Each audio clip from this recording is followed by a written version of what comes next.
Gayang taon nga pala sa inyo mga utol.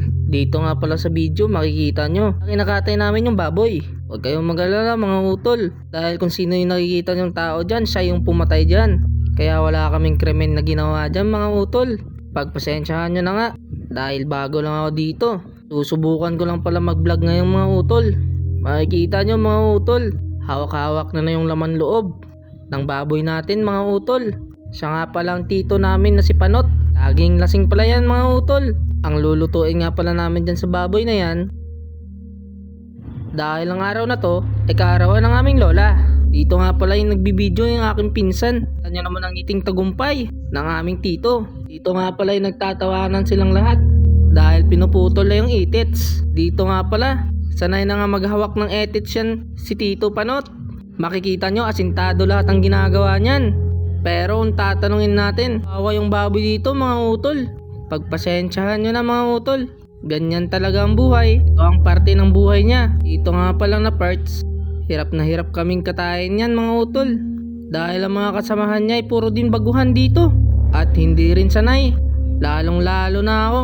Dahil ang ambag ko lang dito ay kakain. Dito nga pala ay binibilang niya kung ilang piraso yung bituka ng baboy. At makikita nyong hinihiwa niya na yung etits.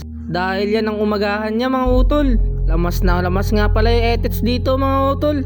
Kasi sabi niya nga, namimiss niya na daw humawak ng ganto mga utol.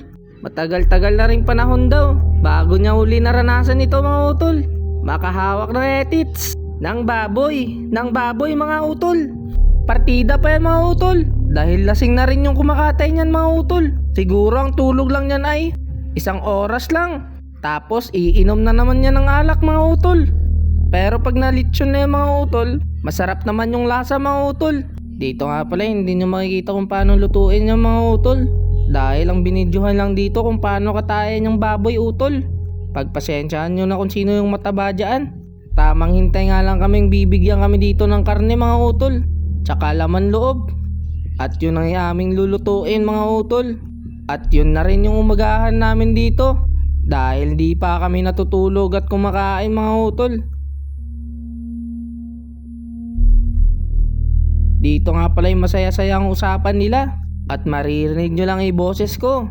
Makikita nyo naman kung gaano kasaya yung kumakatay mga utol. Sabi niya tiba-tiba na to.